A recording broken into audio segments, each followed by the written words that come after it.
মানুষের সমাহার।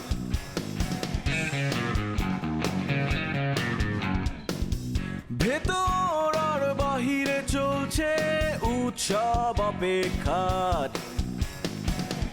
এই শহরের হাজারো বাড়ির মতো নিয়ে হাসি কান্নার গল্প যত।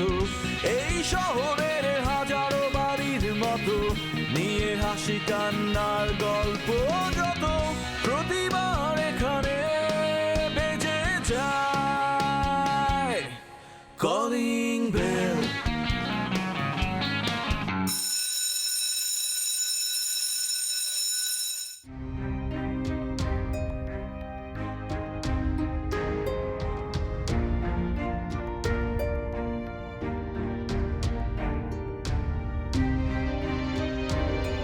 কেমন লাগছে এখন?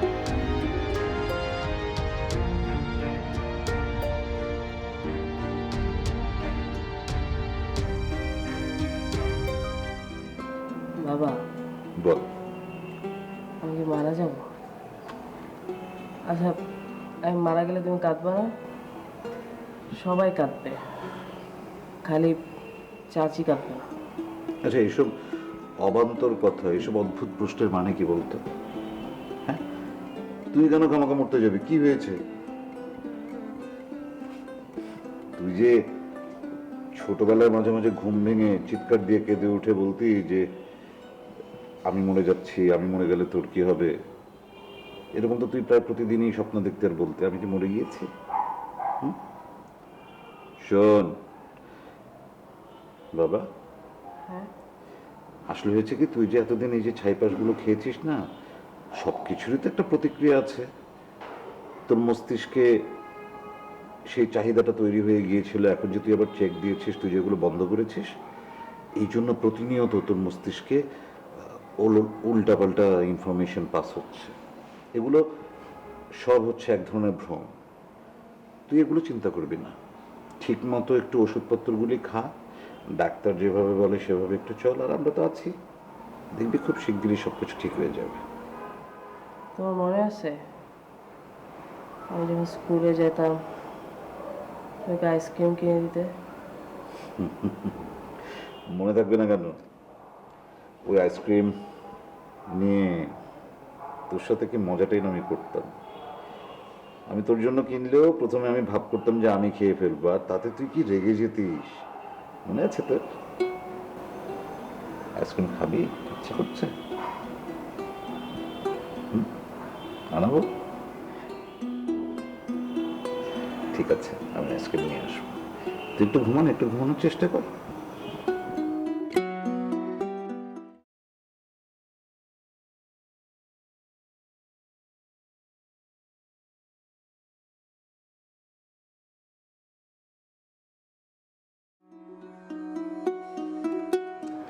আব্বা, আপনি একটা পান বানাই দিই।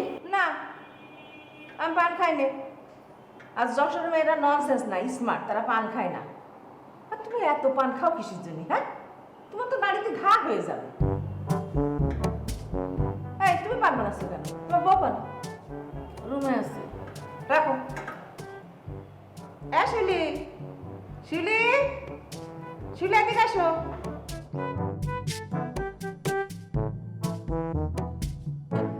পান বানাও। জি, মনে আছে পান শব্দটা জীবনেও শোনোনি, আর চেনোই না পান। পান বানাতে কইছি, পান বানাও। কিন্তু আমি তো কখনো পান বানাইনি, কিভাবে বানাতে হয় জানি না। যেরাম পারো সেরাম বানাও। নাও ধরো, এনা পান ধরো, ধরো ধরো, এই উল্টায় ধরো, উল্টায় ধরো। হ্যাঁ, এনা শোন না, শোন না, শোন না, ধরো, শেখো।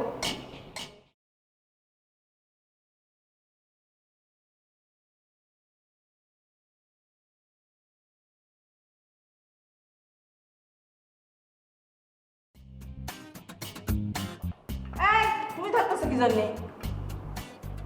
দাও দাও, হাতে দাও, হাতে দাও। হ্যাঁ, মুখে দাও, মুখে দাও। আর শোনো, তোমার শ্বশুরের দিয়ে যে পিকদানিটা নিয়ে আসি না, গেস্ট রুমে রয়েছে। যাও, কোথায় জানো গেস্ট রুম, কোনটা জানো? ওই যাও, যাও নিয়ে এসো, যাও। থাকুন। কথা কও কিসের জন্যে? হ্যাঁ, তোমার লাই পেয়ে পেয়ে না তোমার বউ মাথায় উঠেছে, আবার আমার কাছে নালিশ দাও, তাই না? সাবো সাবো সাবো আসো। এই ভালো করে খাও, পরে পিক হলে তো হবে না, থাকতে থাকতে তো পিক হতে হবে। মুখের কাছে তোর খালো খালো পিক খালো খালো। হ্যাঁ কি আছে, মুখ অন্যদিকে ঘুরে রয়েছে কেন? যাও ফেলে দিয়ে এসো, ধুইয়া পারলে এসো। আর হবে পিক হবে হবে না?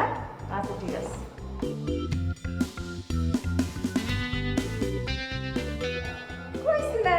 আমার নাম সেলিনা বেগম, আমি শোধ নিয়ে ছাড়বো, ঠিক করে দেবো সব কিছু।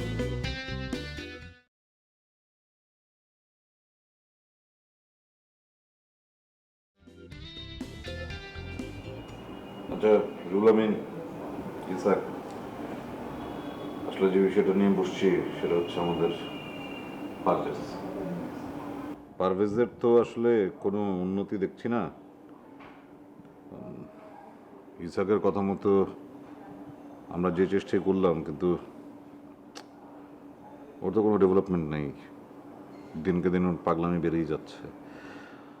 আমি বুঝতে পারছি না এই অবস্থায় কি করা উচিত আমাদের। রুহুল আমিন, তুই যদি কিছু ভেবে থাকিস তাহলে আমাদের শেয়ার কর। ভাইয়া আমার মনে হয় এখন তো আসলে আমরা তো চেষ্টা করে যাচ্ছি, সময় দেয়া ছাড়া তো আর কোনো পথ দেখছি না। ওকে একটু আমরা সময় দেই, একটু স্পেস দেই, ওর সাথে আমরা কথাবার্তা বলি। আচ্ছা শোনো, আমি আমার কথা শোনো। সেটা হচ্ছে যে এটা নিয়ে তো অনেক কথা হয়েছে, হ্যাঁ, অনেকভাবে ট্রাই করেছো কিন্তু কোনো লাভ হয়নি। তাই আমার মনে হয় কি জানো, জাস্ট তাকে ঘরের মধ্যে ফেলে হাত পা শিকল দিয়ে বেঁধে বন্ধ করে রাখো, খাওয়া দাওয়া বন্ধ করে দাও, দেখবা দুদিন পরে ঠিকই সোজা হয়ে যাচ্ছে। এইসব ছেলেদেরকে এভাবে সাইজ করতে হয়, এছাড়া তারা সাইজ হয় না। চাচি, আপনি এভাবে বলতে পারেন না। পারভেজ কোনো রাস্তার ছেলে না, ও আমার ভাই। আর পারভেজের গার্জিয়ান এখনো জীবিত আছে, ওকে নিয়ে চিন্তা করার দায়িত্ব আমাদের উপর দিন। আর ওর এমন কোনো অবস্থা হয়ে যায়নি যে ওকে বাসার ভিতরে রুমের মধ্যে শিকলবন্দি করে আটকে রাখতে হবে। শোনো ইসাক, ওকে না আর মাথায় তুলো না, অনেক মাথায় তোলা হয়েছে, প্রশ্রয় দিয়ে দিয়ে একেবারে মাথায় তুলে ফেলেছো ওকে। একটু ছাড়ো, সাইজটা করো, তাহলে কি যে অঘটন ঘটাবে তোমরা কিন্তু কেউ বুঝতে পারছো না, আমি বুঝতে পারছি। চুপ করো না, তোমরা থামো না, মানে তোমরা সবাই মিলে শুধু এরকম থামাও আমাকে, আর কি করবা তুমি? এত উত্তেজিত হলে তো হবে না ভাইয়া। আপনি বলেন কি করা যায়, মানে আমি তো আর কোনো পথ দেখছি না। এই ব্যাপারটা এত উত্তেজনা দিয়ে তো আর সলভ করা যাবে না।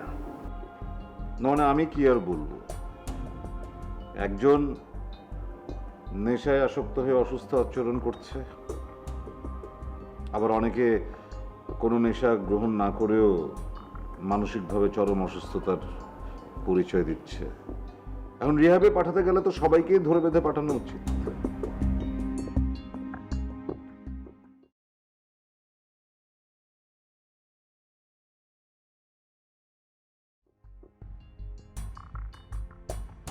কি হয়েছে, হঠাৎ করে তাড়াতাড়ি চলে আসতে বললে? কোনো সমস্যা? সমস্যা তো অনেক। কি হয়েছে সেটা বলো আমাকে। আমাকে যদি তুমি না বলো তাহলে আমি বুঝবো কি করে?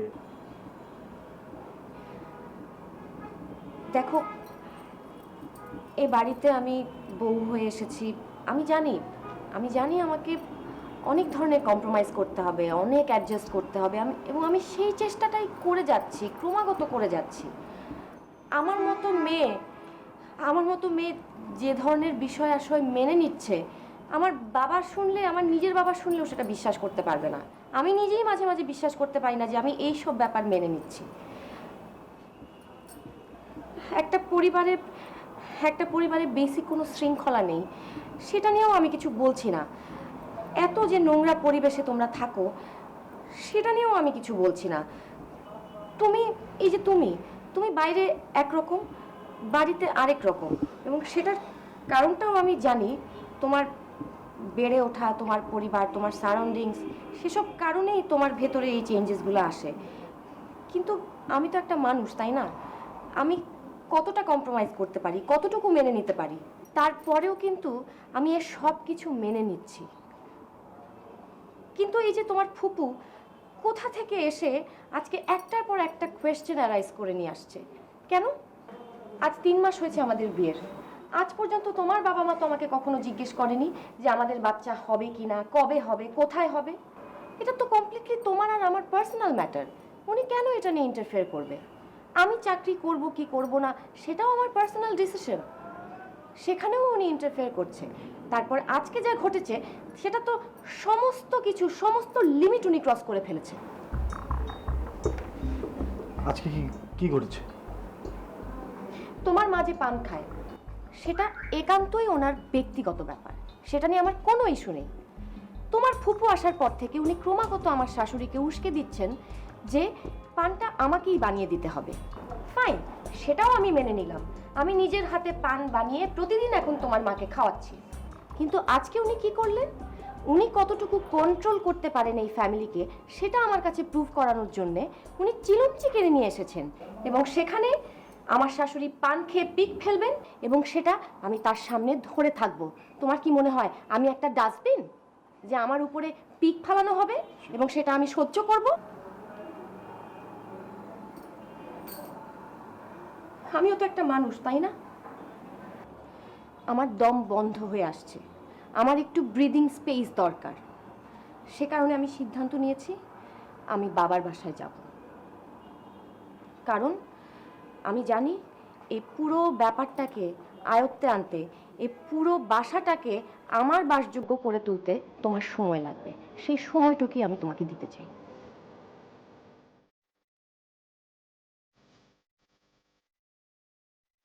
তুমি কি আমাকে সময় দিচ্ছ নাকি এবার থেকে একবারে চলে যাচ্ছ? আমি তো কোনো 17 বছরের কিশোরী না যে হুটহাট ডিসিশন নিয়ে একটা সম্পর্ক ভেঙে দিয়ে চলে যাব। আমি তোমার কাছ থেকে এতটুকুই সহযোগিতা আশা করব যে এই বাড়িটা যে আমারও বাড়ি সেই জায়গাটুকু আমাকে দাও।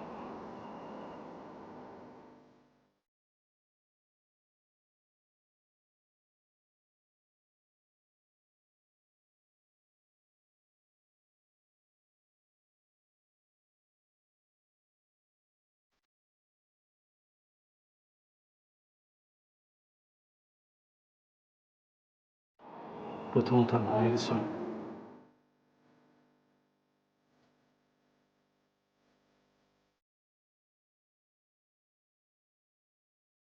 দ্বিতীয়ত প্লিজ আজকে রাতটা থেকে যাও। আজকে যদি তুমি এই মুহূর্তে বেরিয়ে যাও, এটা এটা এটা একেবারে মিনিংটাই অন্যরকম দাঁড়াবে। আমি কথা দিচ্ছি, আমি আমি কাল সকালবেলা আমি নিজে যে তোমাকে তোমার বাবা বাড়িতে রেখে আসবো। থ্যাংক ইউ এতটুকু বোঝার জন্য।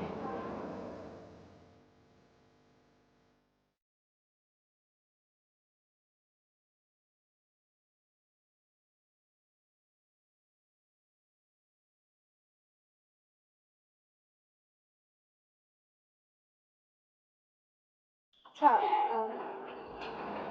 আপনারা কি একটু যাবেন? প্রাইভেটলি কথা বলবো।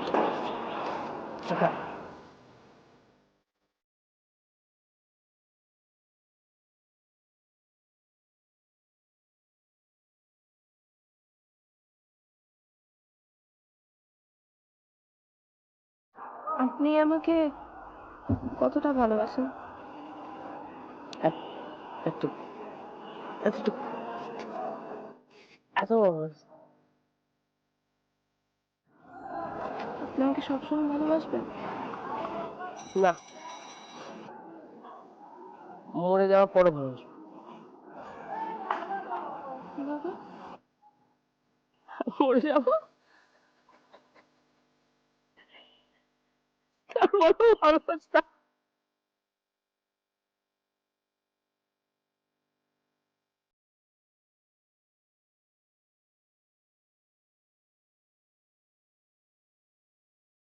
আমার জন্য সব কিছু করতে পারবা?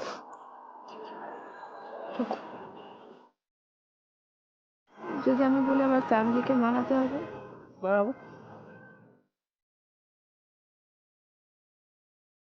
আর আমি যদি কষ্ট পাই? আমিও কষ্ট পাবো।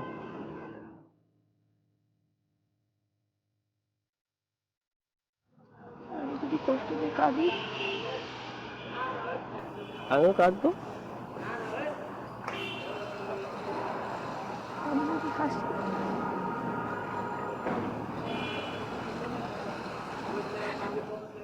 আমিও হাসবো।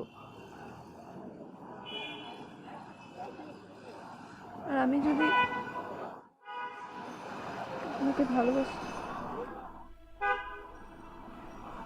আমি ভালোবাসবো।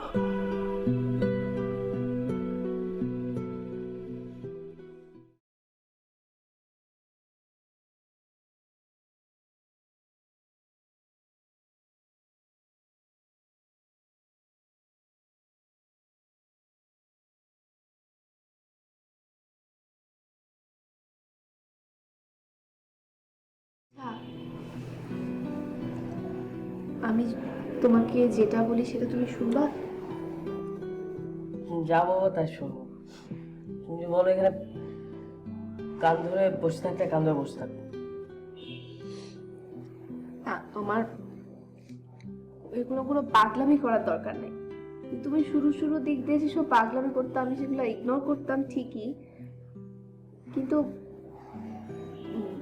শুরু থেকেই আমার তোমার জন্য একটা ভালো লাগা ছিল। তুমি কি আমাকে ভালোবাসো?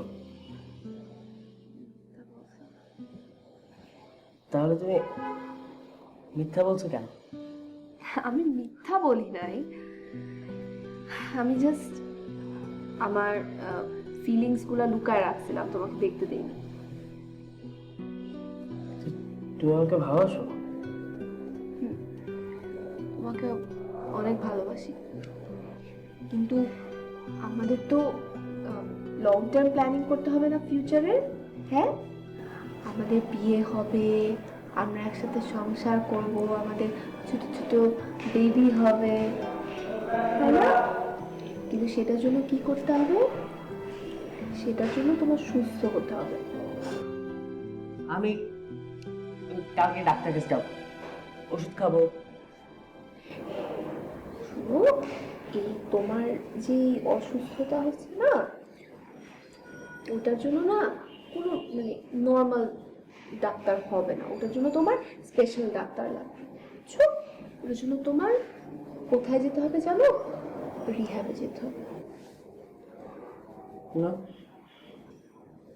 তুমি তো আমাকে ভালোবাসো না। তুমি আমাকে ভালোবাসো, তুমি কি আমাকে রিহাবে যেতে বলতা? রিহাবে গেলে তো তোমাকে ছাড়া থাকতে হবে, আমি তোমাকে ছাড়া থাকতে পারবো না। শোনো, আমার দিকে তাকাও, তাকাও আমার দিকে। তোমাকে আমি ভালোবাসি দেখি তো আমি তোমাকে রিহাবে যেতে বলছি, তাই না? কারণ তুমি যখন ঠিক হয়ে যাবা তখন আমরা একসাথে থাকতে পারবো। আর তুমি তো আমার জন্য এতদিন অপেক্ষা করছো না, হ্যাঁ, আমাদের একসাথে থাকার জন্য। তো আর 3-4 মাস ওয়েট করতে কি হবে বলো? আমাদের ফিউচারের জন্য তো করতে পারো না তুমি? তুমি আমার জন্য অপেক্ষা করবে? তোমার জন্য অবশ্যই অপেক্ষা করব। তুমি রিহ্যাব থেকে বের হওয়ার পর দেখবা আমি তোমার কাছে, এবং আমি সব সময় তোমার কাছে, সব সময় তোমার পাশে থাকবো, কোথাও যাব না।